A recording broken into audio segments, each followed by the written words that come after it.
যার যত টাকা থাকুক না কেন, যার যত পয়সা থাকুক না কেন, শেষের দিনে মনে রেখে কেউ তোমার আপন নয়। এইটা যে যত তাড়াতাড়ি জানতে পারবে বাবা, তত তাড়াতাড়ি তার লাভ হবে। কেউ তোমার আপন নয়, যতই বলো না কেন, ছেলে আমার, মেয়ে আমার, জায়গায় আমার, জমি আমার, বৈভব আমার, বন্ধু আমার, কিন্তু মনে রেখো ভাই, এ জগতে কেহ কারোর না। যেমন এসেছো খালি হাতে, তুমি যাবে খালি হাতে। তোমার শেষের দিনে সঙ্গীর সাথী কেহ হবে না। যেমন এসেছিলে তুমি হাতে কিছু নিয়ে আসোনি, আর যেদিন তুমি মায়ামোহ সংসার ছেড়ে চলে যাবে, সেদিনও কিন্তু তুমি কিছু নিয়ে যাবে না, সাথে যাবে শুধু তোমার কর্মফল। আচ্ছা মা, এই জায়গাটা এবার একটু বিচার করে। ঠাকুর বিসর্জন করতে যখন যাই, বড় বড় ডিজে বক্স বাজে না? তাহলে যেদিন আমাদের দেহ বিসর্জন হবে, সেদিন কি একটা ডিজে বক্স বাজি গেলে হলো না? নিশ্চয়ই হতো। তাহলে হচ্ছে না কেন? এই জায়গায় চৈতন্য মহাপ্রভু শিক্ষা দিলেন, ওরে কলির জ্ঞানন্দজি, ভালো করে পিছনের দিকে তাকিয়ে দেখ, যেমন এসেছিস একা, যাচ্ছিস একা। ও মাইরা, যে যতই বলুক না কেন, আমি তোমায় 1 কিলো ভালোবাসি, 2 কিলো ভালোবাসি, 5 কিলো ভালোবাসি, কেউ তোমায় ভালোবাসে না। ভালো যদি বাঁচতে হয়, একজনই বাসে, তিনি হলেন আমার বিশ্বের স্রষ্টা মালিক ভগবান। যদি বলে বাবা এত বড় কথা কেন বললাম, বলেন তো প্রত্যেকের ভালোবাসায় কোনো না কোনো কিছু চাওয়া পাওয়া আছে, কিন্তু আমার ভগবানের ভালোবাসায় বাবা কোনো চাওয়া পাওয়া নেই। ভক্তকে নিঃস্বার্থভাবে ভালোবাসে, কেন না ভক্ত আসার আগে বাবা আমার ভগবানই তো ভেবে রেখেছে। আপনারা প্রশ্ন করবেন, কেন মৌমিতা, জন্ম নিয়ে তো আমার মার কোলে বসেছি, মার দুগ্ধ পান করেছি, তাহলে আমার মা আমার জন্য ভেবেছে? বলে না, ওটা তোমার মা ভাবেনি। মা যদি ভাবতো, এখানে আমরা অনেক মা আছি, আমিও একজন মা, তাহলে এতগুলো মা আমরা আছি, যারা যারা জগতে মা হয়েছি তারা জানি মা। সন্তান 5 মাস গর্ভে আসে, মাতৃস্তনে দুগ্ধ আসে, তাহলে মা কি নিজে নিজে তৈরি করেছে? মা যদি নিজে করলো বাবা, একটা যে মা সন্তানের জননী হয়নি, সেই মাকে একবার বলে দেখো তো পারে কিনা? কখনো পারবে না। কেন পারবে না? একদিনের একটা বাচ্চা জন্মগ্রহণ করে সে কি খাবে, তার ভাবনা তার মা ভাবলো না, আত্মীয় পরিজন ভাবলো না, গ্রাম প্রতিবেশী ভাবলো না, ভেবেছিল কে না আমার বিশ্বের স্রষ্টা মালিক ভগবান। তাহলে একদিনের বাচ্চা কেমন খেলে তবে সে খেতে পারবে, কতটুকু লবণ, কতটুকু টক, কতটুকু মিষ্টি, কতটুকু ঝাল, কতটুকু গরম, কতটুকু ঠান্ডা দিলে তবে একটা স্তনদুগ্ধ তৈরি হয়। আজ পর্যন্ত কোনো বৈজ্ঞানিক গোটা করতে পারেনি, করেছে আমার বিশ্বের স্রষ্টা মালিক ভগবান। তাহলে এই জায়গাটা ভেবে দেখেন মা, যে আমাদের আসবার আগে আমাদের কথা ভাবে, তাহলে তার মতো কি বন্ধু আর পৃথিবীতে কেউ হবে গো? ওই জন্য চরণ ধরে বলে যাই, পৃথিবীতে সবাইকে ভুলে যাব, কোনদিন যেন ভুল করে আমার ভগবানের চরণ ভুলে যেও না, কারণ ওর মতো বন্ধু তুমি পৃথিবীতে আর একজন পাবে না। তুমি একদিন যদি ঘর থেকে চলেও যাও মা, সন্ধ্যা যদি একদিন না পড়ে, তবু কিন্তু আমার ওই ছেলেটা বলবে না যে কালকে আমার খেতে দিসনি, তুই আত্মীয় বাড়িতে গেলি কেন। কিন্তু একদিন তুমি বাবা স্বামীর রান্নাতে একটু লবণ দিয়ে দাও তরকারিতে, সঙ্গে সঙ্গে তো কত মুখ নাড়া শুনতে হবে, কই ভগবানের জন্য রান্না করি, একটু হয়তো ঝাল বেশি হয়েছে বা নুন বেশি হয়েছে। কোনদিন ভগবান এসে বলেছে আরে আমার তরকারিতে এত লবণ দিলি কেন? ভগবান বললেন কে কে দিল আমি দেখিল, এই জগতের সংসারে আমি ভগবান হয়েছি বটে, আমি শ্বেত পাথরের মন্দিরে চাই না, আমি বড় রজনীগন্ধার মালা চাই না, আমি দামি দামি অলংকারে সাজতে চাই না। ভগবান ভক্তের কাছে কি চাই? বলির জি তোরা সংসার করবি বলে জগতে গেলি, সংসার কর, অসুবিধা না, কিন্তু দিনের মধ্যে একেবারে আমার চরণে বসে কিছু দিতে হবে না, দামি দামি ফল মিষ্টির ডালা আমায় দিতে হবে না, রজনীগন্ধার মালা দিতে হবে না, দামি দামি পোশাক দিতে হবে না, আবার শ্বেত পাথরের মন্দিরও করতে হবে না। তাহলে কি দিবি? আমার চরণে বসে যদি ভক্ত নয়ন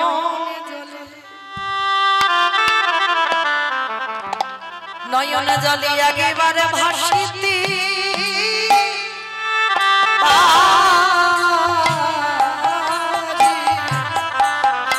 কৃষ্ণ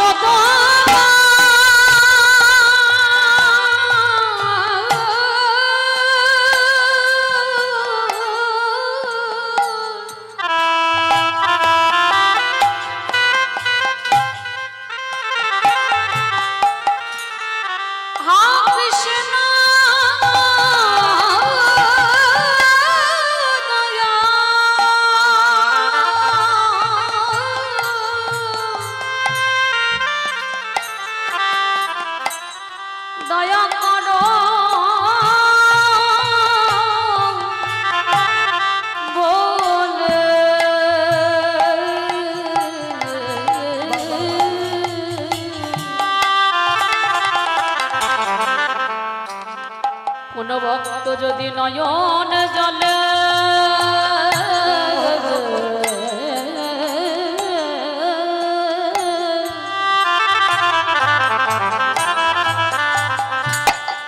নয়ন জলে ডাকিতে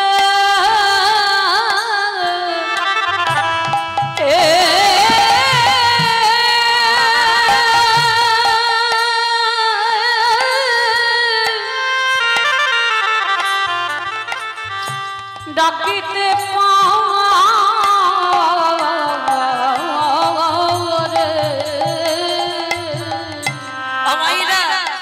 তবে মনে রেখো ভগবানকে যে ডাকবে একটু সকাল সকাল ডেকো। কেন বলছি জানো? কুড়ি ফুলে যেমন গোবিন্দ সেবা হয় না, আবার বাসি ফুলে গোবিন্দ সেবা হবে না। তাহলে সেবা দিতে গেলে আজকের ফোঁটা ফুলটা দিতে হবে। আমাইরা কুড়ি ফুলে সেবা হয়। কুড়ি ফুল মানে দেহতত্ত্বের দিকে দেখেন বাল্যকাল। এই যে ছোট ছোট ছেলেরা যখন সামনে বসে, ওরা বসে বটে, হয়তো কীর্তন শুনে বাবা, কিন্তু সেই সুখ কি পায় যেটা যৌবনকালে শুনে সুখ পাবে? কারণ ছোট ছোট বাচ্চারা বাবা মা এসেছে, তার সঙ্গে সঙ্গে এসেছে কীর্তন শুনতে, কিন্তু প্রকৃত সুখ বা প্রকৃত আনন্দ পাচ্ছে না। ভগবান বলছে ওইটা হচ্ছে কুড়ি ফুল, সেবাটা ঠিক ঠিক হয় না। আবার বাসি ফুলে তো হবেই না। বাসি ফুল মানে দন্ত পড়ে যাবে, চুল পেকে যাবে, চামড়া আলগা হবে। কি গো, স্নান করে যখন ঠাকুর ঘরে গিয়ে আন্নিকে বসবে না, অনেকক্ষণ তো সময় লাগবে। সে বসে বাবা কখন ঘুমিয়ে উল্টে পড়ে গেছে বুঝতে পারবে না। তাহলে ফুলে গোবিন্দ সেবা হবে না। তাহলে সেবা দেবে কোন ফুলে? আজকের ফোঁটা ফুলের সেবা দাও। আর আজকের ফোঁটা ফুল হচ্ছে আমাদের যৌবনকাল। যেদিন আমার গোবিন্দ বৃন্দাবন থেকে মথুরায় চলে গেল রাজা হবে বলে, কংস বধ করে রাজা হলো, সেদিন আমার রাধা রানী কেঁদে কেঁদে বলেছিল, ললিতা রে, আমার গোবিন্দ যে বৃন্দাবন থেকে মথুরায় চলে গেল, যেদিন আমার গোবিন্দ এই ব্রজে ফিরে আসবে, সেদিন যদি আমার দেহে যৌবন না থাকে। আমাইরা যৌবন মানে কি গো? যেদিন তোমার দাঁড়াবার ক্ষমতা থাকবে, যেদিন তোমার হাত চলবে, গোবিন্দ চরণে তুলসী চন্দন দিতে পারবে, ভালো করে কানে শুনতে পারবে কৃষ্ণ নাম, চোখে দেখতে পাবে ভগবানকে, যেদিন তুমি জিহ্বাতে কৃষ্ণ নাম বলতে পারবে, সেই সময়টাকে ভগবান বলছে যৌবন কাল। ভগবান বলছে আমি যৌবনে বড় ভালোবাসি। আর এই ফোঁটা ফুল সম আমাদের যৌবন কাল। রাধা রানী বলল, বিশাখা রে, যেদিন আমার বধূ আসবে, সেদিন যদি আমার এই দেহে যৌবন না থাকে, বলে বলে কি দিয়ে গোবিন্দ আমি সেবা দিব? আমার দেহ যৌবনে যদি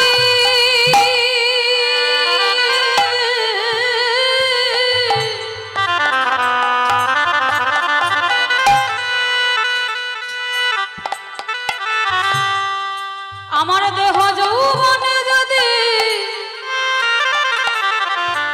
ফুরায়ে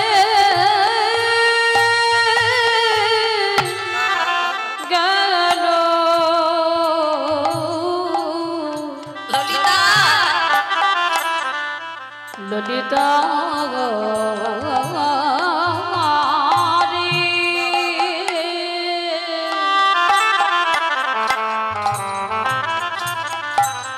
সেদিনে কি দিয়ে গোবিন্দ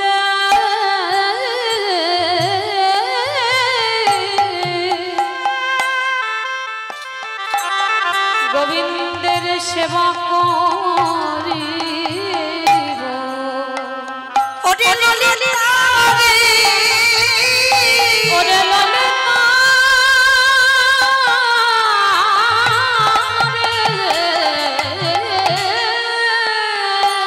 ওরে সারা জীবনে আমারে আমারে করে গেল আমাইরা সকালে সূর্য ওঠে আবার বিকালে বেলা সূর্য ডুবে যায় কি গো ওটা নিয়মের অনুসারে চলতে হয় সকালে সূর্য ওঠে আবার বিকালে ডুবে যায় আমাদের আয়ু সূর্য ডুববো ডুববো ভাই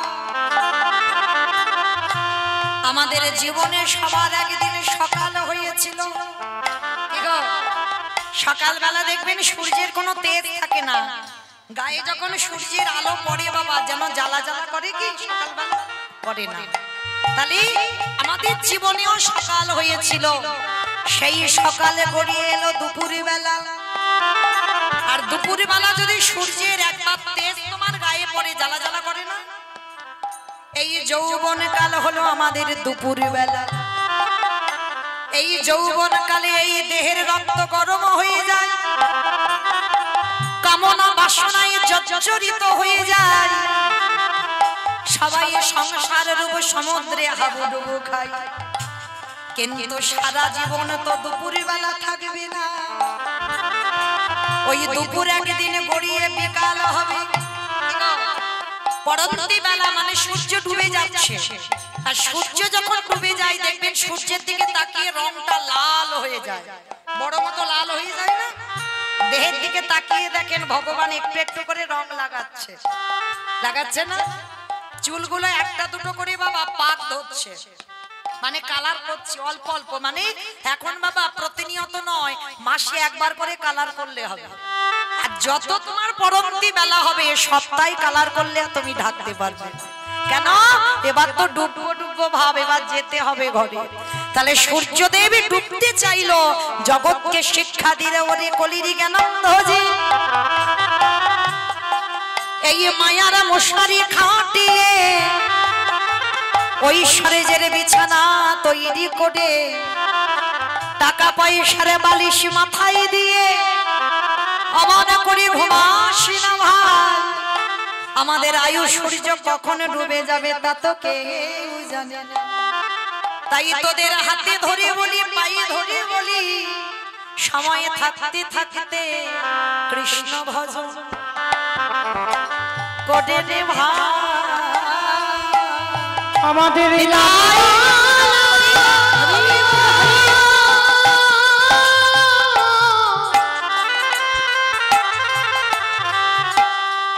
আমাদের আগে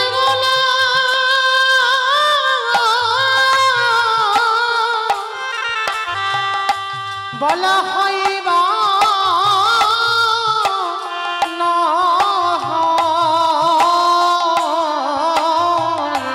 বলে সময় থাকতে বলে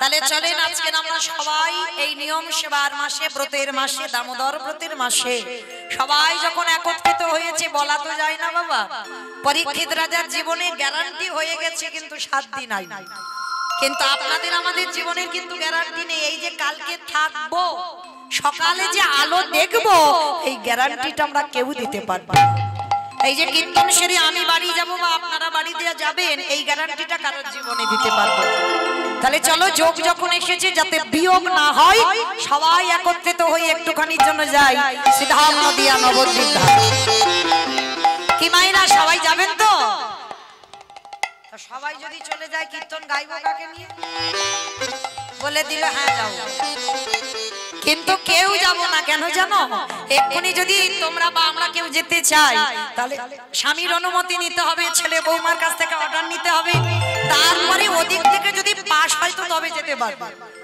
কারণ সবার কৈফিয়ত দিতে হবে, কেন যাবে, কি জন্য যাবে, কত কৈফিয়ত দিতে হবে, কিন্তু একজনকে কোনো কৈফিয়ত দিতে হয় না।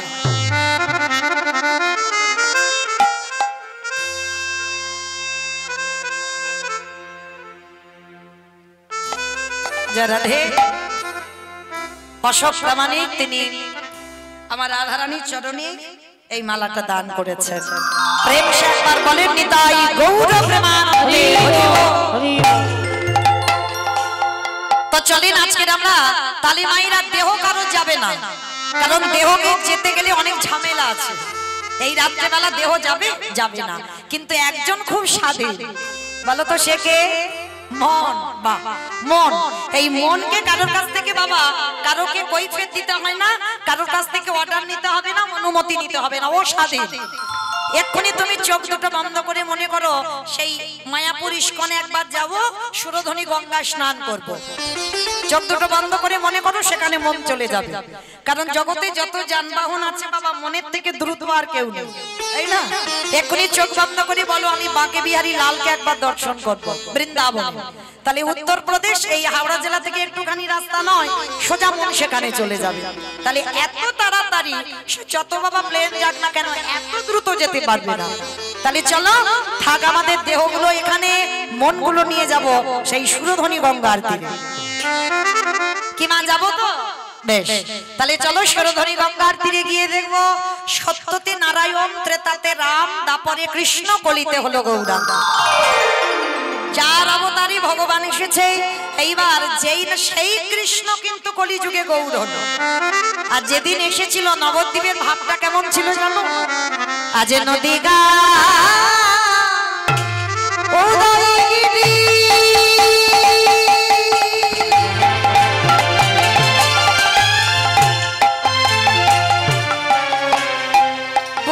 চন্দ্র গোবর হরি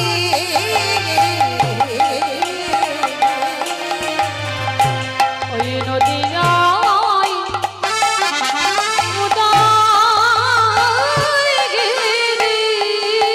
আস্তে আমি একটা কথা বলি, ঝগড়া করতে গেলে প্রথমে করে নেওয়া ভালো, আর মাঝ রাস্তায় যদি ঝগড়া করি তাহলে তো মারামারি হবে।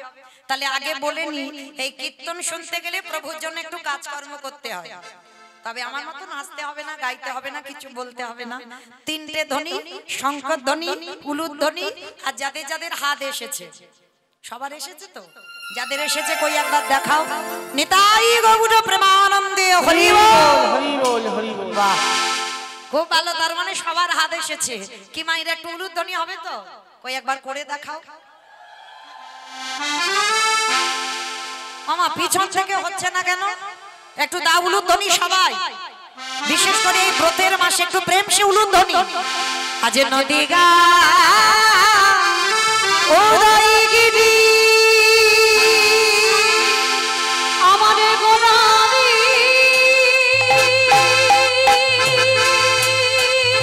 গুনা গুনা গুনা গোলারি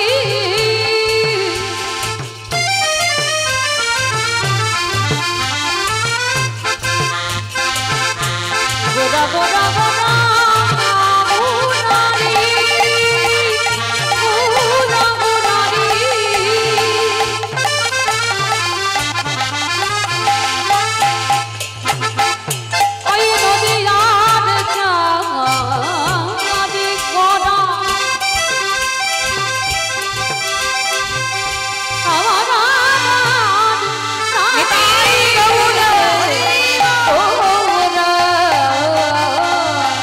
নদিয়া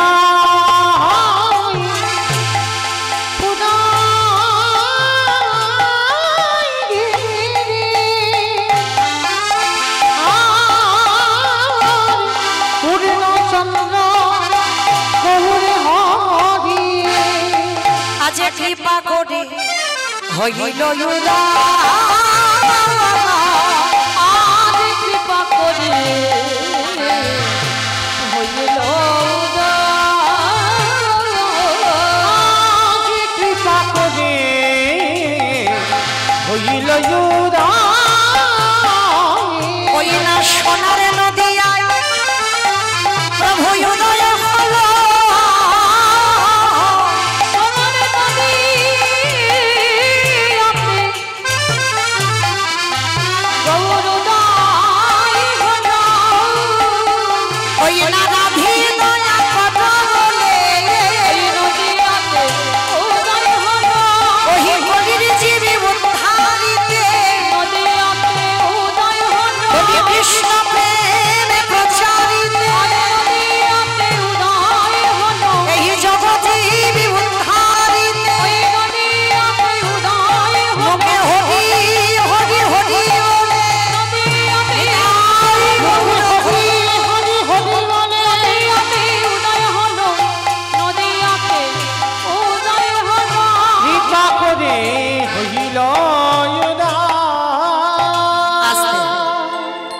তাহলে নদিয়ার ভাগ্যাকাশী বৃন্দাবনের কৃষ্ণ কলিতে গৌরাঙ্গ হলো। মাইরা এবার একটু মন দিয়ে শুনবেন কেমন, এবার একটু আমি বলবো কেমন, মন প্রাণটা যেন একেবারে কীর্তনে থাকে, যেন সংসারে আর না যায়, যতক্ষণ হরিবাসরে থাকবো। এই যে কৃষ্ণ গৌর হয়ে এলো, সাধারণ কোন ভক্তের ডাকে আসেনি মা, একজনের ডাকে এসেছিল, সে কে না শান্তিপুরের মাটিতে পুরো অদ্বৈত আচার্য গোসাই। কিন্তু এখানে প্রশ্ন আমাদের একটাই, পৃথিবীতে বাবা ভক্ত তো অভাব নেই, হাজার হাজার আছে, লাখ লাখ আছে, কোটি কোটি ভক্ত আছে, কিন্তু একজনের ডাকে কেন আজকের কৃষ্ণ গৌর হয়ে এলো? আবার যিনি আমার চৈতন্য মহাপ্রভুর থেকে 52 বছরের বড়, এক দুদিনের বড় নয় বাবা, 52 বছরের বড়। আর শুধু বড় নয়, আমার ভগবানকে আনবার জন্য 12 বছর মানে 1 যুগ তুলসী ভাসিয়েছিল। তাহলে তিনি কেমন ব্যক্তি ছিল, কতটা তার মধ্যে পাওয়ার ছিল বা কতটা ক্ষমতা ছিল, যার জন্য বাবা 12 বছর তুলসী ভাসিয়ে কৃষ্ণকে গৌর করে আনলো। ভক্ত তাকেই বলবে যে সমাজের জন্য কষ্ট পায়, এটাই হলো ধর্ম বাবা। তুমি সবার মঙ্গলের জন্য চিন্তা করো, সবার জন্য ভাবো, আমি কি করে ভালো থাকবো, আমি কি করে সুখে থাকবো, এটা ভক্তের লক্ষণ নয়। সবাই ভালো থাক জগতে, সবার ভাবনা যে ভাববে, আর ভক্তদের লক্ষণ তো এটাই কারোর জীবনে যেন ক্ষতি না হয়। তা যে অদ্বৈত আচার্য সমাজের মঙ্গলের জন্য, জগতের মঙ্গলের জন্য 12 বছর তুলসী ভাসিয়েছে, প্রভু তুমি ব্রজ ছেড়ে এই নদিয়ায় আসো, কারণ জগৎ জীবকে উদ্ধার করতে হবে। তাহলে বাবা আজকের আমরা জানবো যে মানুষটার ডাকে কৃষ্ণ গৌর হলো, সে মানুষটার মধ্যে এতটাই ক্ষমতা ছিল, এতটাই পাওয়ার ছিল, জগতে কি ভক্তের অভাব ছিল? তাহলে ওই মানুষটার ডাকে আসলো কেন? তাহলে জানবো যার একটা নাম ছিল মৃত্যুঞ্জয়। এমনি এমনি তো ভগবান আসেনি গো, ওই ব্যক্তিটা তো মৃত্যুঞ্জয়। মাগো মৃত্যুঞ্জয় কোন ঠাকুরকে বলে? কালী ঠাকুর, কালী ঠাকুর। দেখো খিচুড়ি স্কুলে যায়নি নাকি কালী ঠাকুরকে মৃত্যুঞ্জয় বলে? হরি বল। শিব ঠাকুর পরম বৈষ্ণব, ত্রিলোকের বড় বৈষ্ণব, ভগবান আখ্যা দিয়েছে, কোনো মানুষ নয়, আমাদের মতো কোনো সাজা বৈষ্ণব নয়। ভগবান আখ্যা দিলেন ত্রিলোকের বড় বৈষ্ণব, আর সেই বৈষ্ণব যার একটা নাম হচ্ছে মৃত্যুঞ্জয়। কেন না মৃত্যুকে জয় করেছিল। এমন কি বাবা ভগবান কৃষ্ণ, ভাগবত বলছে ভগবান কৃষ্ণকে দেহত্যাগ করতে হলো জরাব্যাধির তীরে, সমস্ত দেবদেবীকে দেহত্যাগ করতে হলো, কিন্তু শুধু পরম বৈষ্ণব বাবা ভোলানাথ মৃত্যুকে জয় করেছিল। সত্য যুগে মরণ হয়নি, ত্রেতা যুগে মরণ হয়নি, দ্বাপর যুগেও মরণ হয়নি। আর সেই বাবা কলিকালের রূপটা পরিবর্তন করে নাভা দেবীর গর্ভে জন্ম নিল কমলাক্ষ। কিন্তু এই জায়গায় আমরা জানবো বাবা সত্য ত্রেতা দ্বাপরেতে শিব হলো, কলিতে কেন ওই অদ্বৈত আচার্য হলো বা ছোটবেলায় কমলাক্ষ হলো? কেন শিব হলে কি অসুবিধা হতো? নিশ্চয়ই হতো না। অনেক অনেক ভক্তরা বলছে, বলে হ্যাঁ হতো, কারণ কলিযুগ তো। এই যে টাম দিয়ে কথা মানে কি, এই কলিযুগ তো মানে টাম দিচ্ছে মানে কি কলি নাকি ভালো নয়? কিমা আপনারা কি বিচার করে ভাবেন কলি ভালো নয়? কলির ছেলে মেয়েরা ভালো নয়, কলি কোনোদিন খারাপ নয়। ভগবান সত্যযুগকে ধন্য বলেনি, ত্রেতাকে ধন্য বলেনি, দ্বাপরকে ধন্য বলেনি, কিন্তু কলিযুগটাকে বলছে ধন্য কলিযুগ। কেন বললো? সত্যযুগে ভগবান দেখেন চক্র হাতে নিয়ে হিরণ্যাক্ষ হিরণ্যকশিপুরকে মেরেছে, যারা শাস্ত্র জ্ঞানী এখানে। আবার দেখেন রাম অবতারী রাবণ কুম্ভকর্ণকে মেরেছে। দ্বাপর যুগে তো বাবা অবন্তী, আমার থেকে আপনারা বেশি জানেন। কংস, শিশুপাল, দন্তবক্র, কালিয়না, পুতনা, অকাসুর, বকাসুর, অরিষ্টাসুর, মানে শুধু মারামারি করলো। ওই বলতে পারবে ভগবান কলিযুগে কাউকে মেরেছে? বেটা মার খেয়েছে, মারেনি। কেন? এবি অস্ত্র না ধরিব, প্রাণে কারে না মারিব, প্রেম দিয়ে চিত্ত শুদ্ধি করিল সংহার। ভগবান বললেন কলির মানুষ এত ভালো, এদের জন্য আমার তীর ধনুক নিতে হবে না, এদের জন্য আমার চক্র ব্যবহার করতে হবে না, এদের জন্য আমার বাঁশিও নিতে হবে না। তাহলে এদের একটু নাম আর প্রেম দিলে কলির জীব উদ্ধার। তাহলে বুঝলাম কি বাবা কলি ভালো। তাহলে কলি যদি ভালো হলো তাহলে শিব ঠাকুর কেন আসতে পারছে না কলি যুগে শিব রূপ ধরে? এই জায়গাটা শুনতে হবে। যতই আমরা শিব চতুর্দশী করি আর যতই আমরা শ্রাবণ মাসে 1 মাস ব্রত করি, যতই বাবার মাথায় জল দাও, বাবা কলি যুগে শিব রূপটা ধরে আসে। কেন আসেনি? এই কেনর কথা জানতে গেলে একটুখানি যাব আমরা মহাভারত। কারণ ঘটনাটা তো ঘটলো বাবা মহাভারতে। এই মহাভারতে বাবা যুধিষ্ঠির মহারাজ করেছিল রাজস্বয় যজ্ঞ। এই রাজস্বয় যজ্ঞে ভগবান কৃষ্ণ সবাইকে দায়িত্ব দিয়েছিল। আর দায়িত্ব বুঝিয়ে দিয়ে যেই না কৃষ্ণ দাঁড়িয়েছে, যুধিষ্ঠির মহারাজ ডাকছে, কৃষ্ণ কৃষ্ণ, তুমি তো সবাইকে দায়িত্ব বুঝিয়ে দিচ্ছ, ও কৃষ্ণ তুমি নিজে কোনো দায়িত্ব পালন করবে না? ভগবান আমার মুচকি হেসে বলছে, দাদা আমি এই যজ্ঞে তো সবাইকে দায়িত্ব বুঝিয়ে দিয়েছি, আর আমার জন্য আলাদা করে 2টো দায়িত্ব রেখে দিয়েছি। সে কি? সবাইকে তুমি একটা করে কাজ, আর তুমি তোমার নিজের বেলা 2টো কাজ। কি কাজ করবে কৃষ্ণ? বলে জানো দাদা, এই জগৎ সংসারে সর্বাগ্যে সবার আগে জগতে যত যত ভক্ত এই যজ্ঞে আসবে, সবার প্রথমে আমি নিজের হাতে তাদের চরণ যুগল ধৌত করে দেব। ছুটে উঠেছে অসম্ভব, কৃষ্ণ তুই কি আর আমি কি এটা আমি ভালো করে জানি, আর তুই কি না যারা যারা আসবে কে ছোট জাত কে নিচু জাত, জাতের বিচার করবি না, তুই সবার পা ধোয়াবি। ভগবান মুচকি হেসে বলে, দাদা আমার কোনোদিনই জাতের বিচার ছিল না, কোনোদিনই ছিল না। ওটা মানুষ করে, ওটা আমার পক্ষে নয়। ভগবান কোনোদিন নিচু জাত উঁচু জাত এটা বিচার করে না। ভগবান সবাইকে কোল দেয়। কোল যদি না দিত, আপনারা আমরা যারা মায়াপুরে যাই, ওটা তো মায়াপুর নয়, ওটা ছিল মিয়াপুর। আমাদের হিন্দু সমাজ আমরা মায়াপুর করেছি, কিন্তু গোটা সম্পত্তিটা ছিল বাবা মিয়া সাহেবের। মিয়া সাহেব কাকে বলে জানো? বিধর্মী মুসলমান মলয় চাঁদ কাজী। এই কাজীর নাম হচ্ছে মিয়া সাহেব। এই মলয় চাঁদ কাজী বাবা প্রথম থেকে এই হরিনামে বিদ্বেষী ছিল, মানে হরিনাম পছন্দ করত না।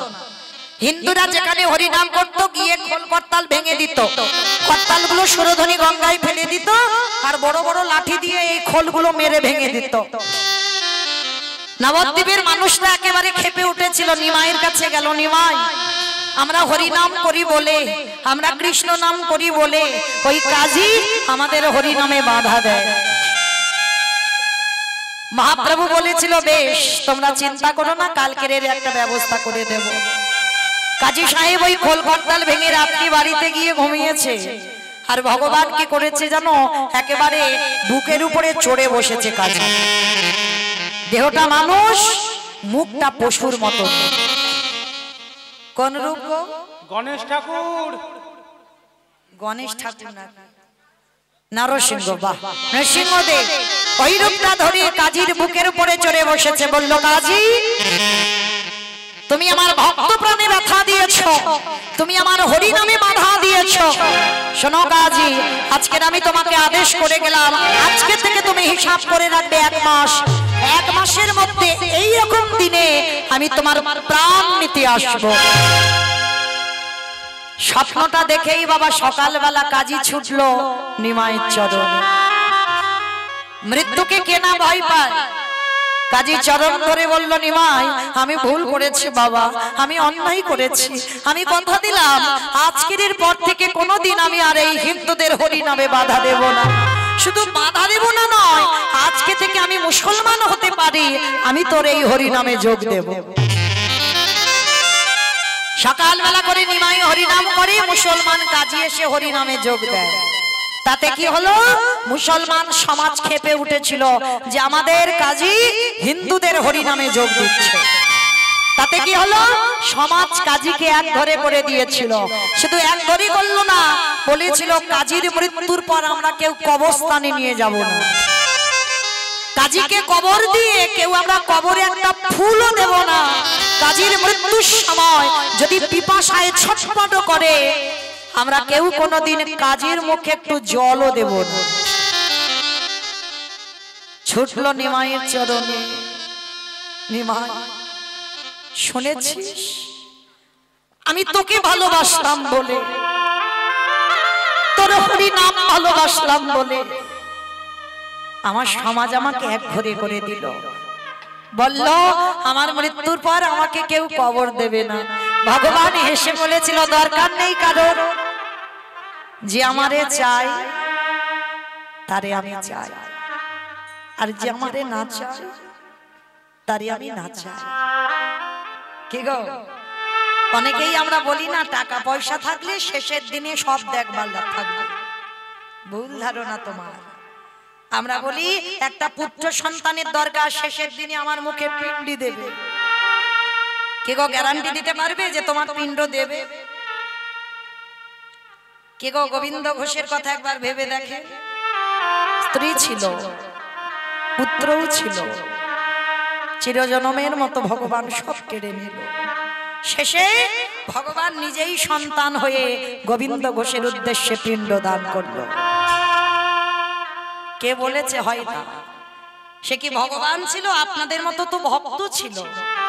তাহলে তারা যদি পারে আমরা কেন পারি না গো? কারণ আমাদের সেই ভাবটা নেই, সেই ভাবনাটা তো আমাদের নেই। তো মহাপ্রভু কাজীকে বলল দরকার নেই, তোমার কবর দেওয়ার জন্য আমি আছি, তুমি আমায় ভালোবাসো যখন, ভাবলে কি করে শেষের দিনে আমি তোমার পাশে দাঁড়াবো? কাজীর যখন বার্ধক্য দশা এলো, পিপাসার জলের জন্য ছটফট করলো, কোনো মুসলমান এলো না, ভগবান নিজেই গিয়ে কাজীর মুখে জল দিল। কাজী যখন শেষ নিঃশ্বাস ত্যাগ করলো, ভগবান নিজে কোলে করে নিয়ে কাজীকে কবর দিতে গেল। যে জায়গাটা মায়াপুর ঢুকতে আগে স্টপেজে আছে বাবা বামন পুকুর, অনেকে হয়তো দেখেছে। এই বামন পুকুরে কাজীকে কবর দেওয়া হলো। শুধু কবর দিল না, কাজীর একটা আক্ষেপ ছিল বাবা, যে আমার কবরে কেউ একটা ফুলও দেবে না। ভগবান ওই কাজীকে কবর দিয়ে কাজীর কবরের উপরে একটা চাঁপা ফুলের গাছ মুথেছে। আজও গিয়ে দেখবেন এত এত ফুল পড়ে, মনে হয় যেন কাজীর কবরটাকে কেউ সাজিয়ে দিয়েছে। সেগুলো জগৎকে জানাবার জন্য আজও কিন্তু বাবা গাছটা বেঁচে আছে। যারা যাবেন একবার মায়াপুরে ঢুকতে আগে স্টপেজে বামন পুকুরে দাঁড়িয়ে কাজীর সমাধিতে একবার প্রণাম করো। মুসলমান হতে পারে, তারা তো গৌর কৃপা পেয়েছে। পরশমণির পরশে যেমন লোহা সোনা হয়, ঠিক তদ্রূপ আমার ভগবান যে গাছটাকে নিজের হাতে পুঁতেছে, একবার অন্তত পরশ করে আসবে। কেন জানো? ওখানে যে গৌর পরশ লেগে আছে। তাহলে আমার ভগবান মুসলমানকেও মুসলমান বলে ঘৃণা করতো না, সবাইকে কোল দিয়েছে, সবাইকে প্রেম দিয়েছে। ভগবান ভক্ত ভেবে সবাইকে আশ্রয় দিয়েছে। কিন্তু আমরা বড় বড় বৈষ্ণবরা বাবা, আমরাই ঘৃণা করি মানুষ মানুষকে। কিন্তু না, আমার ভগবান কোনোদিন ভক্তকে ঘৃণা করে, সবাইকে প্রেম দিয়েছে, নাম দিয়েছে। তাই তো আজকে যুধিষ্ঠির যজ্ঞে ভগবান বলছে, যুধিষ্ঠির দাদা সবার আগে আমি সবার পা ধোবার ব্যবস্থা করব। তা যুধিষ্ঠির মহারাজ বলছে, কৃষ্ণ এত তো আমার যজ্ঞে কাজ ছিল, তা তুমি হঠাৎ পা ধোয়াবে কেন? কি বাবা, ভগবান কি এমনি এমনি পা ধোয়াচ্ছে? নিজের জন্য শুধু না, অপরকে শিক্ষা দিতে চাইল। নিজে আচরি ধর্ম জীবের শিখায়, নিজে না করলে ধর্ম জীবকে শিখানো না যায়। কি গো মা, যারা শিক্ষার জায়গায় দাঁড়ায় তাদের নিজেদের যদি শিক্ষাটা না হয়, নিজে যদি কৃষ্ণ বলে না কাঁদে, তাহলে অপরকে কাঁদাবে কি করে? নিজে যদি সাধুগুরু বৈষ্ণবদের সম্মান না করে, তাহলে তার কথা শুনে বাবা কিছু শিক্ষা হবে বলে মনে হয়?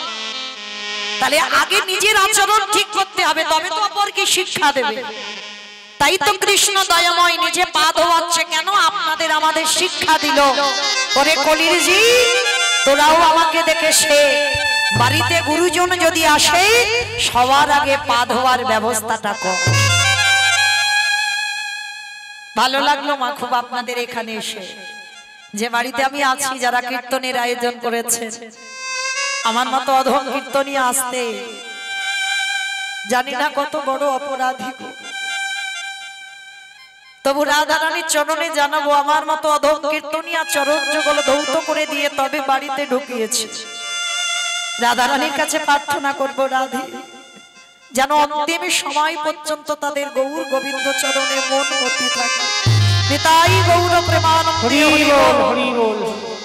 শুধু এই বাড়ি বলে নয়, প্রত্যেকের এটা নিয়ম। বাড়িতে সাধুগুরু বৈষ্ণব ভক্ত এলে সবার আগে মা নিজের হাতে চরণ যুগল ধৌত করাও। সাধুগুরু বৈষ্ণব যদি নাও পাও, বছরান্তর যদি গুরুদেব তোমার বাড়িতে না আসে, তাহলে যে যার ঘরের বাবা মা তো আছে, যে যার ঘরের শ্বশুর শাশুড়ি তো আছে। চেষ্টা করো মা বৎসরে একবার। অনেকে কথাটা শুনে বাবা একটু হাসে, কিন্তু আমি হাসির কথা বলিনি গো, এটা তো আমার কথাই নয়। ভগবান কৃষ্ণ সুদামাকে বলে রেখেছে, সুদামা সবার আগে বড় গুরু তো যে যার ঘরের বাবা মা, তারপরে গুরু হলো শিক্ষা গুরু, দীক্ষা গুরু, তারপরে গুরু হলাম আমি ভগবান। তাহলে এই জগতে তো ভগবান কোনোদিন বলেনি সবার আগে আমি বড় গুরু, সবাইকে সবাইকে শিক্ষা দিল সবার আগে বাবা মা। আর এই পৃথিবীতে মনে রেখো মা, সারা বছরই একটা দিন, যেমন তুমি ভগবানকে প্রতি বৎসরান্তর পূজা অর্চনা করো, ঠিক সেই রকম একবার বাবা মাকে সিংহাসনে বসিয়ে এমনি করে মালা গলায় দিয়ে নিজের হাতে চরণ যুগল ধৌত করে একবার বছরে নিজের হাতে বাবা মাকে খাইয়ে দিয়ে। কেন জানো? যে ছোটবেলা থেকে নিজে না খেয়ে তোমাকে কত যত্ন করে খাইয়েছি, তাহলে আমাদের কি মনুষ্য জীবনে কর্তব্য নয় যে আমরা বড় হয়ে একবার অন্তত বছরে বাবা মাকে নিজের হাতে খাইয়ে দিই? প্রতিটা মনুষ্য জীবনে কর্তব্য। ভগবান বলছে যার স্বভাব, যার চরিত্র, যার মনোভাব এমন হয়, সে যদি কৃষ্ণ ভজন করতেও ভুলে যায়, ভগবান বলে সে যদি আমাকে ডাকতে ভুলে যায়, আমি কোনোদিনই সেই ভক্তরে ভুলি না। তাই গৌর প্রেমানন্দে হরি বল হরি বল। যেতে হবে না তাকে বৃন্দাবন, যেতে হবে না তাকে বৃন্দাবন, ওই দক্ষিণ ভারত পশ্চিম ভারত, সারা জীবন আমি তার দরজায় দাস হয়ে যাই। তাহলে এই হলো ভগবানের বিধান, কিন্তু আমরা মানতে চাই না বাবা, কলির মানুষ তো এই শাস্ত্র বিধানগুলো শুনতে চাই না। তাই তো ভগবান রাজস্বই যজ্ঞে পা ধোবালো, শুধু পা ধোবালো নয়, আরো একটা কাজ করেছিল। কি কাজ জানো? যারা যারা প্রসাদ পেয়েছিল, আমার কৃষ্ণ দয়াময় ওই প্রসাদের এঁঠোগুলো নিজের হাতে নর্দমায় ফেলেছিল। শুধু নর্দমায় ফেললো না, ভক্তরা যখন প্রসাদ পেয়েছে বাবা, থালাতে লেগে আছে না এঁঠো, আমার কৃষ্ণ দয়াময় ওই এঁঠো প্রসাদ গুলো নিয়ে কৃষ্ণ আমার সারা গায়ে মাখছি। ও যে ভক্তে তাই গৌর প্রেমানন্দে ভগবান,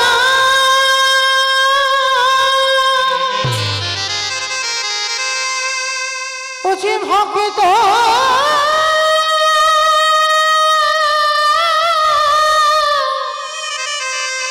ভক্ত ছাড়া কিছু জানে না।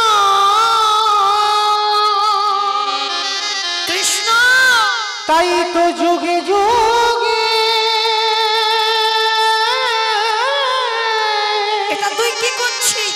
ও যে ভক্তির কাছে ছুটে আসে।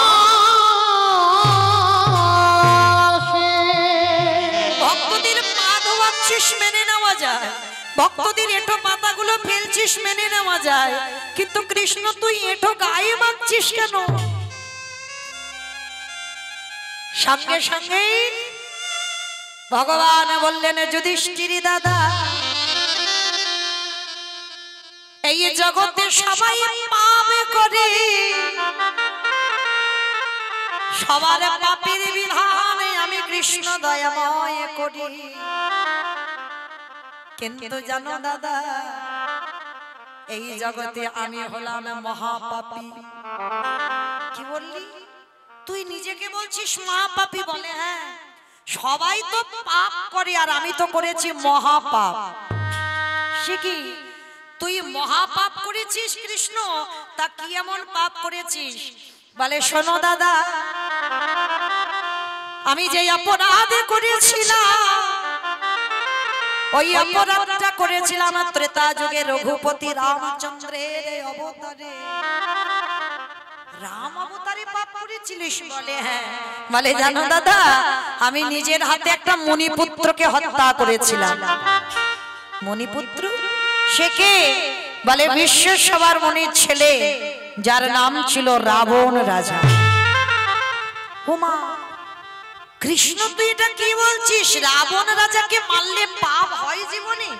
হ্যাঁ, আর তুই বলছিস সেই রাম অবতারে রাবণকে মেরে পাপ হয়েছে। চুপ কর।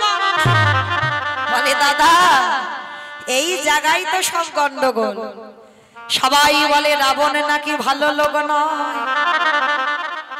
কি গো মাইরা, রাবণ ভালো লোক না খারাপ লোক গো? ভালো লোক। হাই ভগবান, মায়েদের মাথার গন্ডগোল হয়েছে। রাবণ নাকি ভালো লোক? এখন যে ভগবানের বউ চুরি করে নিয়ে যায় সে কোনোদিন ভালো লোক হয়? কি গো, যে ভগবানের বউ চুরি, যে রাবণের একটা দুটো বউ নয় 10,000 বউ রইল, তবু কিন্তু ভগবানের বউয়ের দিকে নজরটা পড়লো কেন? তাহলে নিশ্চয়ই তার চরিত্র খারাপ ছিল, ওই জন্য তো নজরটা পড়লো। বলে না, সব নজর সমাজে এক করে দেখলে হবে না, তাই না? কেউ যদি মনে করে নারী ভোগের সম্পদ, তার কাছে ভোগের সম্পদ হয়। আর কেউ যদি মনে করে বাবা নারী হলো সাধনার, নারী হলো আরাধনা, নারী ভজনের। নারী কিন্তু বাবা শুধু ভোগের নয়, নারী ভজনের। ভজনের যদি না হতো তাহলে একটু লক্ষ্য করে দেখেন, ওই বিল্লমঙ্গল চিন্তামণির চরণ ভজন করে কি গো, একজন পতিতা নারী বারবনিতা, সেই পতিতা নারীর চরণ ভজন করে বিল্লমঙ্গলে পেয়ে গেল গোবিন্দ চরণ। পাইনি? দেখেন রানী রজকিনীর চরণ ভজন করলো চণ্ডী ঠাকুর। কি গো, একটা নারীর চরণ ভজন করে, এই চণ্ডী ঠাকুর তো কালী সাধক ছিল, রানীর চরণ ভজন করে গোবিন্দ চরণ পেয়ে গেল। আমার বিল্লমঙ্গলে যেমন চিন্তামণিকে পেল, আমার চণ্ডী ঠাকুরের রানীকে ভজন করে ভগবানের চরণ পেল। জয়দেব গোস্বামী মা পদ্মাবতীর চরণ সেবা করে রাধা মাধবের কৃপা পেল। তাহলে কেউ যদি মনে করে নারী শুধু ভোগের আর ওরা সংসার করবে আর কিছু না, কিন্তু নারী ভজনের, নারী সাধনা।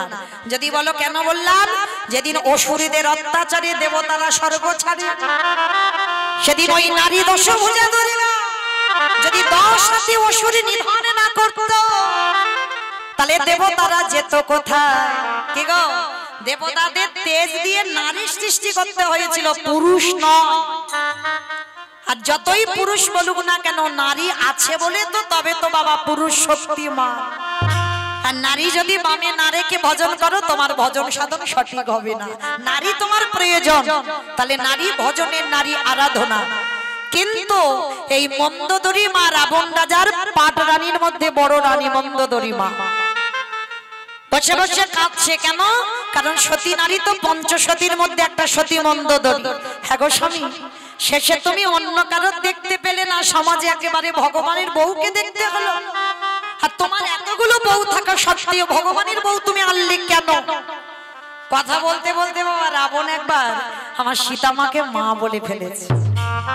আর যেই না মা বলেছে, মন্দোদরীর সঙ্গে সঙ্গে ধরেছে, দাঁড়াও দাঁড়াও দাঁড়াও। কি বললে তুমি? সীতামা মা? বলি আরে পাগলি, সীতামা তোমার মা। হ্যাঁ গো, সীতামা যদি তোমার মাই হলো, তাহলে চেরিরা ওই রকম সীতামাকে মারছে কেন? বলে মন্দোদরী, একবারও ভেবে দেখেছো আমার এত বউ থাকা সত্ত্বেও, আমার এত ঘর থাকা সত্ত্বেও আমি সোনার রাবণ, সোনার লঙ্কার রাজা। তাহলে আমার এত ঘর ছিল, কিন্তু সীতামাকে চুরি করে রেখেছি কোথায়? এখানেই তো উত্তর বেরিয়ে গেল। দেখো, যেখানে শোকের ছায়া লাগে না, সেইখানে সীতামাকে বন্দী করিল। আর চেরির দ্বারা কেন মার খাওয়াচ্ছি জানো? শোনো, তোমায় একটা কথা বলি। ওই সীতামা হলো আমার ভব পারাবারের তরণী। তরণী মানে কি মা? বাহ, নৌকা। আচ্ছা, ধরো নৌকাটা একজন চালাচ্ছে, এই যে মাঝি চালায়, নদীর ঘাটে নৌকাটা রেখে কোথাও খেতে গেছে বা ঘুরতে গেছে বা বিশ্রাম করতে গেছে। আচ্ছা বাবা, হঠাৎ যদি কেউ একজন এসে নৌকাটায় বেশ করে মারে, মানে ভাঙচুর করতে, মানে ইচ্ছা হচ্ছে যেন নৌকাটা ভেঙে দেবে। আর যদি একবার বাবা মাঝির কানে চলে যায়, মাঝি ছুটে দেখতে আসবে না তার নৌকা থেকে মারে? দেখি, তার নারী জাতি মন্দোদরি কিছু বুঝতে পারেনি, এত কঠিন কঠিন কথা। হরি বল, একটু সরে যাও দাদা, একটু সরে যাও। এত কঠিন কঠিন কথা বুঝতে পারছে না মন্দোদরি। তা মন্দোদরিকে খুলে বলছে, মন্দোদরি তুমি বুঝতে পারছো না? শোনো, সীতামা যদি নৌকা আর ওই নৌকাটা চালাই কে বলো? মাঝিটাকে আমার রঘুপতি রামচন্দ্র। তাহলে মাঝিটা তো তীরে নৌকাটা রেখে গেছে, আর হঠাৎ বাবা ওই চেরিটাকে এক একটা পাথর, ওই পাথরে যখন নৌকায় মারছে, ওই নৌকা যখন ছটফট করে হারামা হারামা বলে কাঁদে, আরে কি আমার মাঝি থাকতে পারবে? কি গো, 7 সমুদ্র 13 নদী পার করে ছুটে আসবে না? আমার বুঝতে পেরেছো? আচ্ছা, আরেকটু পরিষ্কার করে বোঝাই। আচ্ছা, তোমরা সিনেমা টিনেমা দেখো? সিনেমা দেখো? আচ্ছা, সিনেমা বাদ দাও, সিরিয়াল দেখো? ওটা দেখে। আচ্ছা, শুধু কি সিরিয়ালে বাবা নায়ক নায়িকা থাকলে ভালো লাগবে? একটা ভিলেন চাই। বেশ, এই ভিলেন না হলে কিন্তু সিনেমা বলো আর সিরিয়াল বলো জমজমাট হয় না। একটু মারামারি হবে, কাটাকাটি করে করা হবে, তবে তো ভালো লাগবে। তো আজকে এই লক্ষ্য করে দেখেন বাবা, সিনেমা যারা আমরা দেখি বা সিরিয়াল দেখি, যখন নায়ককে জব্দ করা যায় না, তখন বাবা ভিলেন কি করে? হ্যাঁ, নায়িকাকে নিয়ে যায়। আর নায়িকাকে যদি একবার নিয়ে যাওয়া হয়, তাহলে আর নায়কের কাছে যেতে লাগবে? 10 তলা বিল্ডিং থেকে নায়ক ঝাঁপিয়ে নায়িকার কাছে যাবে না? যাবে কি না? যেটা আমরা পার্থিব জগতে দেখতে পাচ্ছি, জড় জগতে দেখতে পাচ্ছি। নায়িকাকে চুরি করলে নায়ক ছুটে আসবে, তোমাকে যেতে হবে না কষ্ট করে। তাহলে তত্ত্বের দিকে তাকিয়ে দেখেন, সীতামা যদি নায়িকা হয়, রামচন্দ্র যদি নায়ক হয়, আর রাবণ যদি ভিলেন হয়, কিছুতে তো রামকে জব্দ করতে পারছে না। এইবারে নায়িকা রূপী সীতামাকে চুরি করেছে। ওই সীতামাকে যত আঘাত করে, ব্যথা দেয়, বেদনা দেয়, যন্ত্রণা দেয়, জ্বালা দেয়, আরে ওই নায়িকা রূপী সীতামা বসে বসে রাম রাম বলে কাঁদে। এইবারে যখন নায়ক রূপী রামচন্দ্রের কানে আওয়াজ গেল, আরে কি থাকতে পারবে আমার নায়ক রূপী রামচন্দ্র? ছুটে আসবে সোনার লঙ্কা। মন্দোদরি, যেদিন আমার প্রভু আসবে, সেদিন যদি আমার রাজ্যে খরা দেখা দেয়। ওমা, খরা মানে বোঝো তো? মানে খরা মানে নাকি প্রচুর বৃষ্টি, মানে খিচুড়ি স্কুলেও যাইনি। খরা মানে খাল বিল নদী নালার জল বহুদিন বহু বছর বৃষ্টি নেই, মানে সব শুকিয়ে গেছে, জল পাওয়া খুব মুশকিল। তা রাবণ বলছে, মন্দোদরি, যদি আমার রাজ্যে খরা দেখা দেয়, আর সেই সময়ও যদি আমার রাম আসে, বলো বলো কি দিয়ে চরণ তুমি ধোয়াইবে আমার প্রভু জি?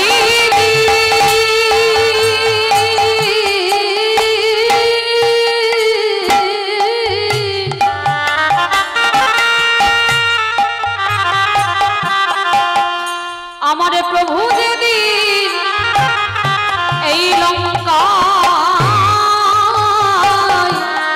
আসবে,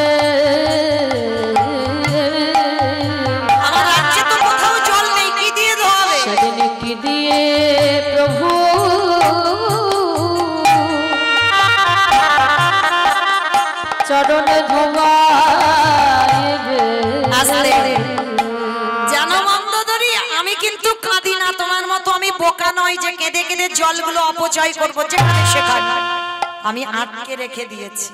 কেন জানো? যেদিন আমার প্রভু আসবে সেদিন যদি আমি কোথাও জল না পাই, আমার রামচন্দ্রের চরণ যুগলে বুকে নিয়ে সেই দিন আমি কি করিব জানো? আমার চোখের জলে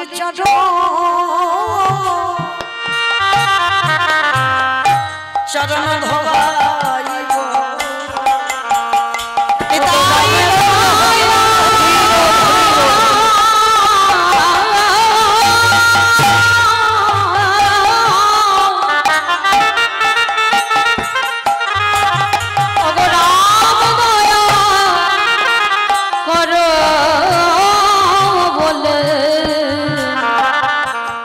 সেদিন চোখের জলে চরণ ধোয়াইব।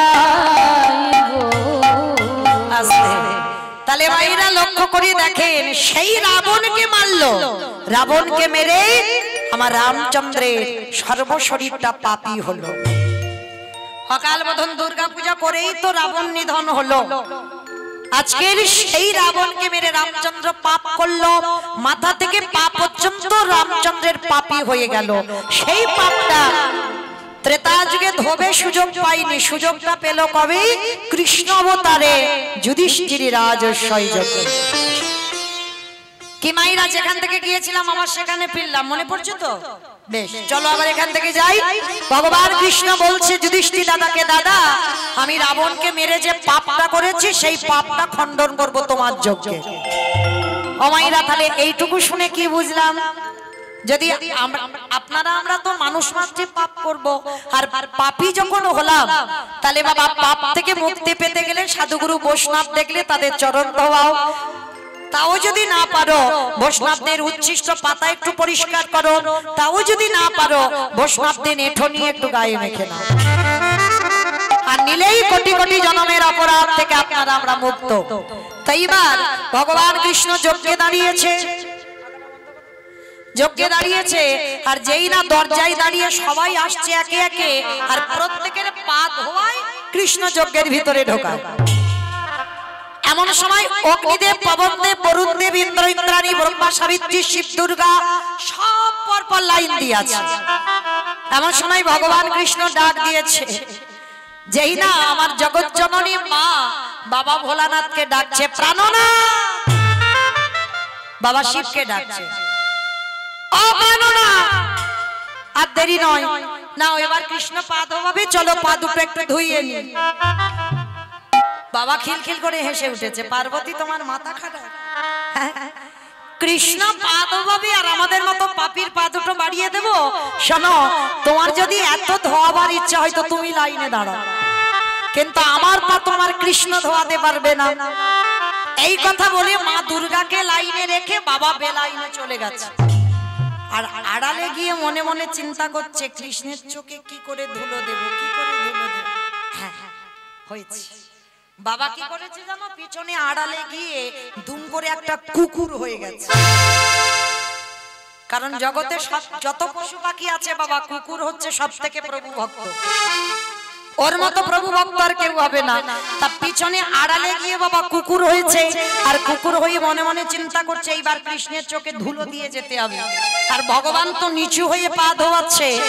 আর এই জায়গায় আমার বৈষ্ণব ঠাকুরের একটু বোঝার ভুল হলো, কৃষ্ণের চোখ তো চারদিকে ঘুরে ঘুরে বেড়াচ্ছে। কি মাইরা, এই যে আমি দাঁড়িয়ে আছি মোটামুটি দেখতে সবাইকে পাচ্ছি, কিন্তু সব কি দেখা যায়? পিছনে যারা বসে আছে কীর্তন শুনছে কি শুনছে না, কি গল্প করছে কি বসে বসে, আমি তো কিছু বুঝতে পারছি না। তবে আমার চোখে ধুলো দেওয়া যায়, কিন্তু যে ছেলেটা বাঁশি হাতে, অত সোজা নয়, সেই ইন্দ্রের থেকে বেশি চোখ চারদিকে ভগবানের ঘুরে ঘুরে বেড়াচ্ছে। কে কি করছে দেখতে হবে, খাতা কলমে হিসাব করে সময় মতো ঘরে দিতে হবে। তাই এবার কি করেছে ভগবান? হেড হয়ে পা ধোয়াচ্ছে, আর ওদিকে কুকুর রূপ ধরে বাবা ভোলানাথ পিছন থেকে আসছে, আর এসে কৃষ্ণ যেই নিচু হয়েছে পায়ের মাঝখান দিয়ে কুকুর রূপী ভোলানাথ সবে মাথাটাকে আর যেই না দিয়েছে ভগবান চালাকি করে হাঁটু দুটো নিয়ে কুকুরের কানের কাছে চেপে, এইবার দেখ কেমন লাগে। এইবার যত চেপে ধরে কুকুর কি করবে, কেউ কেউ বারবার বলছে কৃষ্ণ ছেড়ে দে, কৃষ্ণ ছেড়ে দে, কৃষ্ণ ছেড়ে, বলে ছাড়বো বলে ধরি নাই। হে বৈষ্ণব হে বৈষ্ণব, হে বৈষ্ণব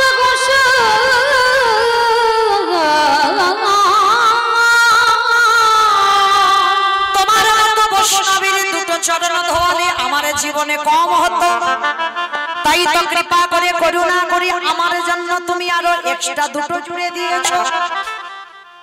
বাবা বুঝতে পেরেছো? শিব শিব ঠাকুরের দুটো পা আর কুকুরের কটা? পাঁচটা।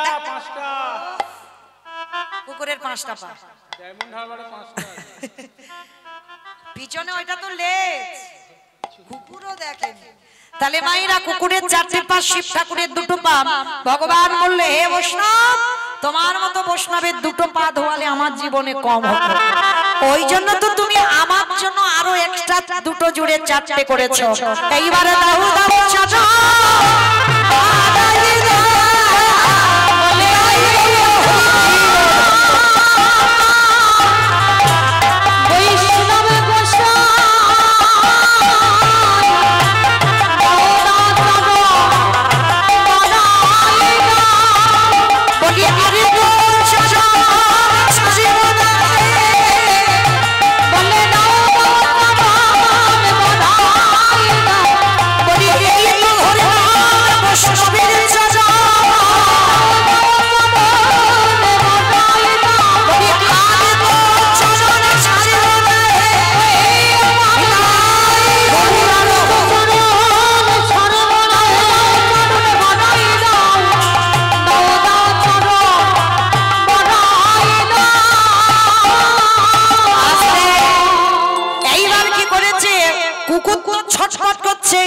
এইবার ভগবান মোটা দড়ি নিয়ে কুকুরটাকে আষ্টে পিষ্টে বেঁধেছে।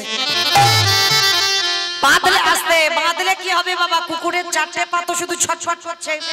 ভগবান বলে এবার পায়ের ব্যবস্থা করতে হবে।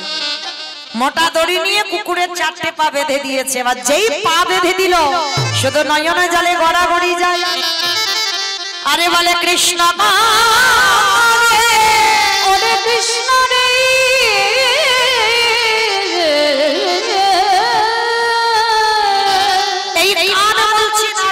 তোর চরণে অন্যায় করেছি, ক্ষমা করে দে। কথা হবে না, শুধু দেখে যাও আমি কি করি। এইবার 4টে পা বেঁধেই সবার পা ধোয়াচ্ছে বাবা ঘটিতে করে জল দিয়ে। আর বৈষ্ণবের বেলা কি করেছে জানো? ভগবান পর্যন্ত বৈষ্ণবকে কোন জায়গায় দিয়েছে দেখেন। আর আপনারা আমরা সেই বৈষ্ণবের পিছনে খুঁত ধরে ধরে বেড়াই। হরি বল। পারবো না কিন্তু বাবা খুঁত ধরতে ছাড়বো না। অপরাধ নেবেন না, চরণ ধরে বলে যাই যেন আমাদের দুর্গতিটা যেন ওই চপল গোপালের মতো না হয়। কথা বলো না ঠিক আছে, কিন্তু বৈষ্ণব অপরাধী যেন হয়ে না যায়। কারণ ভগবান পর্যন্ত সচিমা অপরাধ করেছিল এই অদ্বৈত আচার্য চরণে। কারণ শুধু একটা কথা বলে ফেলেছিল, ও অদ্বৈত নয়, ও হলো দ্বৈত। এই কথা বলার জন্য ভগবান নিজের মাকে ক্ষমা করেনি। আর আপনারা আমরা তো তুচ্ছ। মনে রেখো, বৈষ্ণবে দাঁড়িতে যদি হয় ক্ষুদ্র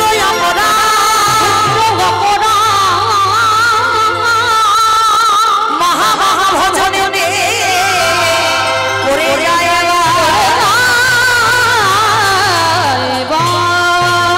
বৈষ্ণব দেখে যে নানো আয় মুন্ড পড়ে যায় নরকের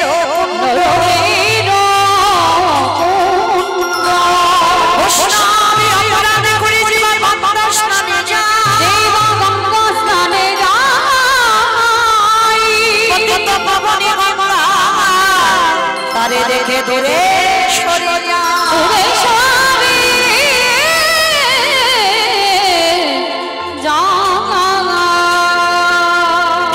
তাহলে সাবধানে থাকতে হবে যেন বৈষ্ণব চরণে আমাদের কোনোদিন ভুল হয়ে না যায়। তো আজকের ভগবান সেই বৈষ্ণবকে কোন জায়গা দিল দেখো, সবার পা ধোয়াচ্ছে ঘটিতে করে জল দিয়ে। আর বৈষ্ণবের বেলা কি করেছে জানো? আমি রাবণকে মেরে পাপী হয়ে আছি, ভোলেনাথ তোমার মতো বৈষ্ণবের চরণ যুগল ধৌত করিয়ে সকল পাপ থেকে আমি মুক্তি পাবো। সেই ভগবান বাহ্যিক জগতের কোনো জল নয়, কুকুর রূপী ভোলানাথের চরণ যুগল। ওই চারটে চরণ বেঁধে দিকে কৃষ্ণ আমার চারটে চরণ বুকে ধরে ভগবানের চোখের জলে চরণ চরণ ধোবাইছে।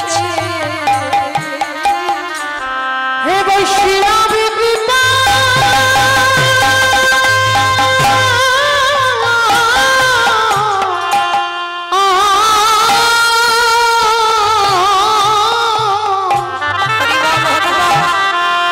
হে বৈষ্ণব কৃপা কারো বলে চোখের জলে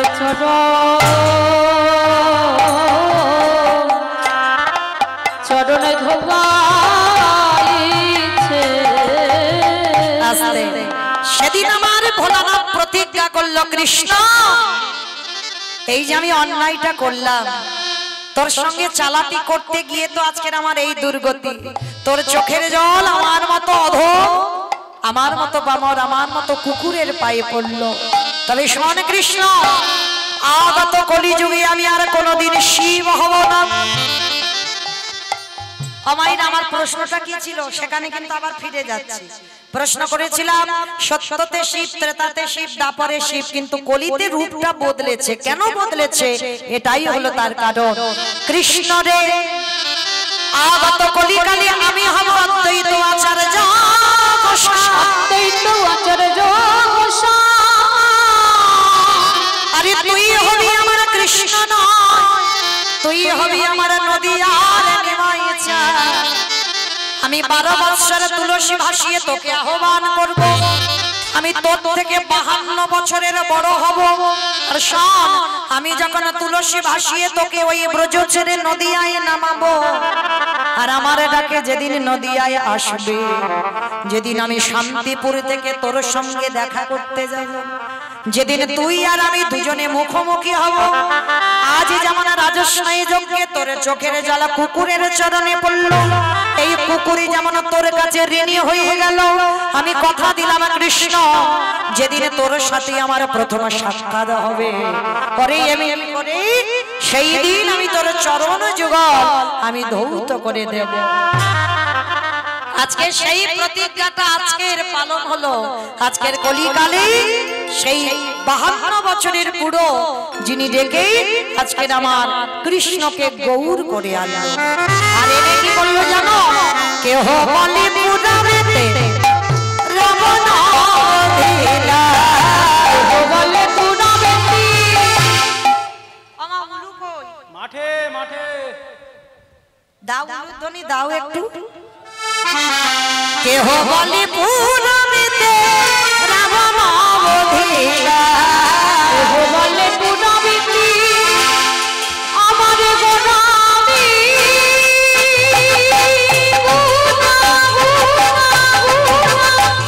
গোড়ামি।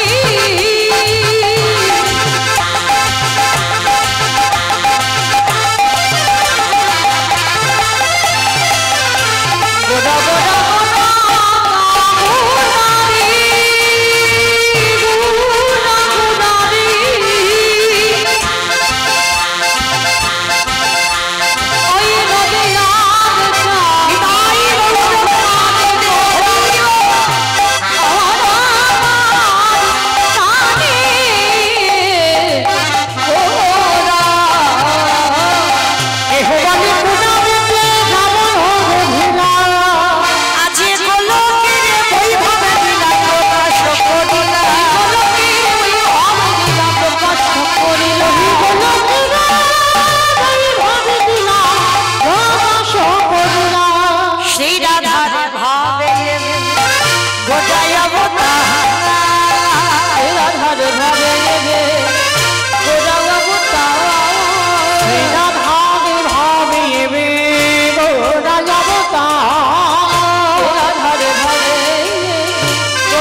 বসে কহে করি জোড়হা করি জোড়হা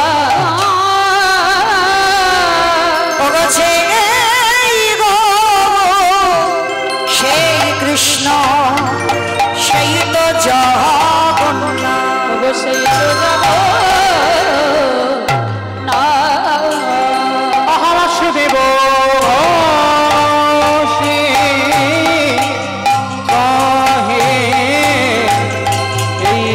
লীলা প্রকাশ হল বাসুদেব বসে কহে এই বাগিলা প্রকাশ হলো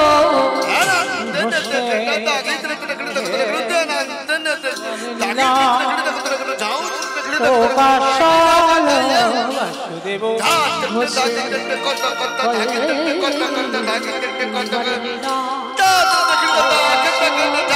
বাসুদেব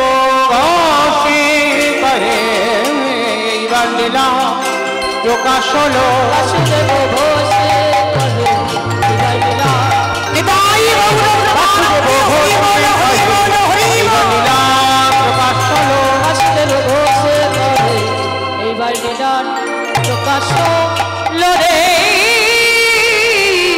বাবা বাসুদেব বসে কহে